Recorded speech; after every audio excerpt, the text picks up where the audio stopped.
there are some topics that people don't like to talk about in public or just with the general public. Religion being one, geopolitics being one, also medical history being another one. I have never strayed away from such topics. I think that's why I'm so interested in psychology, and that's what I'm studying, developmental psychology. And obviously the only psychology that I know extensively is what's going on in my own head. I have bipolar disorder, and I'm totally fine and comfortable talking about it, but there are a lot of people who are not comfortable about how comfortable I am with discussing it, which I totally understand. I've always kind of steered away from bipolar disorder talk because I only discovered that I was only diagnosed a few years ago, so I'm still learning what it means to like map my cycles and whatnot. My cycles, that makes it sound like it's a menstrual cycle. I'm still kind of learning all of that, so I don't want to come on here and be Miss Bipolar because I also don't want to be that, but also at the same time, like, I think people are weird and they don't understand how hard it is to be diagnosed with such thing. But anyway, about like medications, I'm totally comfortable talking about that. There are a lot of people who are not comfortable talking about that, okay? First, I'll address the SSRIs. People with bipolar disorder cannot take SSRIs. It will induce a manic episode, sometimes leading to psychosis. So that's like the biggest no. Actually, before I was diagnosed, usually bipolar disorder, you figure it out a little bit later in life. It's like almost I'm not going to use the word impossible. But like for a teenager to be diagnosed with bipolar, it's kind of like, really? Usually this would happen in someone's like early, mid, late 20s is when like some sort of manic episode pops off, and usually you're hospitalized. And anyway, I'm not going to get into that because then I'm going to have to tell you about my story.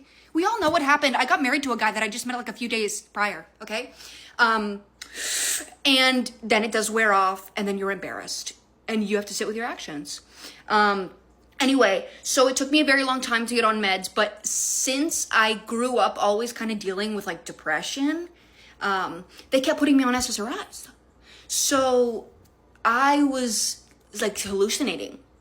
And I always thought that something was like legitimately crazy wrong with me. So I didn't really share that information. When I finally learned that I had bipolar disorder, and when I finally learned that SSRIs can do exactly what they did to my brain, everything clicked, and I was like, okay, something's not, because it's not like I was schizophrenic. Like I knew that these things weren't there. I knew that these like auditory hallucinations weren't there. And I just had to deal with them. But I now am on a antipsychotic, because you got to have one to bring you up, one to bring me back down, okay? I'm on a mood stabilizer and an antipsychotic. The specific meds that I'm on, lorazepam. Yeah, you guys are literally opening my chest cavity for you. Dang, my lorazepam is the one that brings me up. No, I don't know. I just take them. And then oxcarbazepine is a medication actually specifically for seizures, but it can also be taken with bipolar as well, for bipolar. I've been on these meds for 4 years now. Holy fuck. I'm so used to the whole like med game where you're on a new med like every 6 months because it's not working for you. I'm so used to that. So when I found these meds and they started working for me and I started not like slipping into these episodes, I was like, okay, you're coming home with me for the rest of my life. And do I think about like, oh, I'll be on these meds for the rest of my life? I think about that. I do. There is kind of like, I'm not gonna say the community, that just feels fucking wrong and stupid. There are people who have bipolar disorder. The big thing is like, I'm healed. I'm gonna stop taking my meds. No. You feel great because you're taking the meds. Keep taking the meds, right? That goes back to my last video, how I said like, if there's somebody who's like, oh, I have bipolar disorder, but they're not on meds, they're not seeking therapy, and they're not like, they don't have an extensive, can it be done? Can someone have bipolar disorder and not be on meds? Sure. I just don't understand why. Because it's like, it would be so difficult you'd kind of be carving your life out specifically so that you don't have to take meds, which I just don't really understand. While you're on meds, you obviously are still dealing with the cyclical symptoms of the mood disorder, but it's not so dramatic that I can't go to school. It's not so dramatic that like I'm losing my job. One time I wasn't on I wasn't able to get my meds, and it literally took a week for me to start thinking that like the government, it's so interesting that it's always like these government systems. That's actually with people with schizophrenia. These paranoias of the government is mostly happens in the US, and that has a lot to do with American society and what they think about the government. It's so interesting. But anyway, but yeah, that's when I was like, it just, anytime I don't have my meds, it just makes me realize how much I fucking love my meds.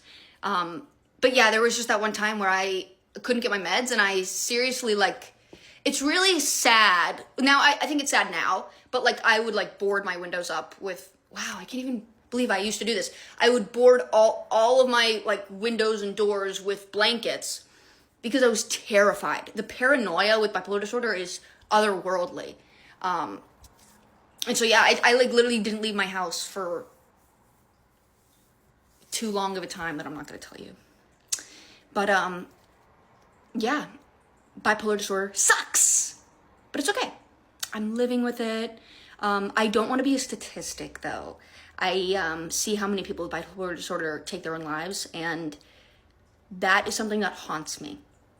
And so I just try to practice what I preach, because I see the research, and I see the data, and I see that it's working for people.